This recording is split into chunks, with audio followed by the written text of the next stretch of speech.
मागच्या व्हिडिओमध्ये आपण रुपयाची घसरण आणि त्याची कारणं आपण समजून घेतली. त्यावरती आपल्या विद्यार्थी मित्रांनी या ठिकाणी अनेक वेळा विचारलं की सर, अवमूल्यन आणि घसरण यातला फरक तुम्ही सांगू शकता का? तर बघा विद्यार्थी मित्रांनो, हा फरक मी सांगण्याचा प्रयत्न करतो.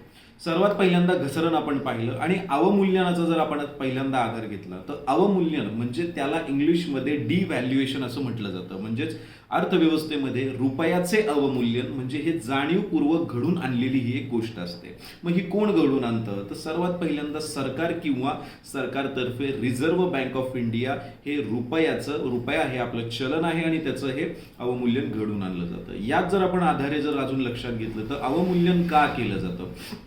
अवमूल्यन सर्वात पहिल्यांदा जर भारताला आपली निर्यात वाढायची असेल, त्याच्यानंतर परकीय चलन साठा आहे हा वाढवायचा असेल किंवा आपल्याला जी आयात आहे ती कमी करायची असेल तर या उद्देशाने हे अवमूल्यन घडून आणलं जातं. आता अवमूल्यनाचा नेमका अर्थ काय? तर अवमूल्यन म्हणजे जी परकीय चलन आहे, उदाहरणार्थ आता जागतिक लेवलचं जे चलन आपण पाहतो व्यवहाराचं ते आहे डॉलर.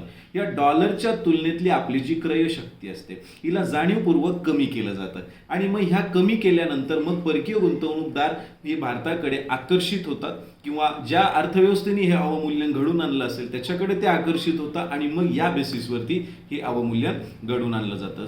याचं जर आपण आधार घेतला तर शॉर्टमध्ये सांगायचं झालं तर अवमूल्यन हे एक पॉझिटिव्ह द्योतक आहे आणि याआधी भारतामध्ये 1966ला रुपयाचं 36.5% अवमूल्यन करण्यात आलंय. त्यानंतर 1991ला रुपयाचं 2% मिळून ते 18 ते 20% घडून आणलं गेलं.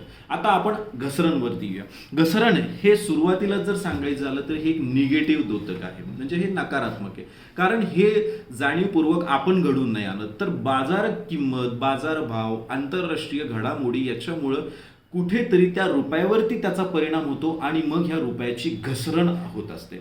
मग यामध्ये काय कारणीभूत आहे? तर सगळ्यात पहिल्यांदा ज्या वेळेला अर्थव्यवस्थेची निर्यात ही आयातीपेक्षा कमी होते तेव्हाही हे होऊ शकतं. त्यानंतर परकीय गुंतवणूक जर कमी होत असेल, त्यानंतर चालू खातं ज्याला आपण करंट अकाउंट असं म्हणतो त्याच्यावर जर तूट म्हणजे डेफिसिट जर निर्माण झाली, मोठ्या प्रमाणात जर ती निर्माण झाली तर सुद्धा रुपयाची घसरण ही 100% होते.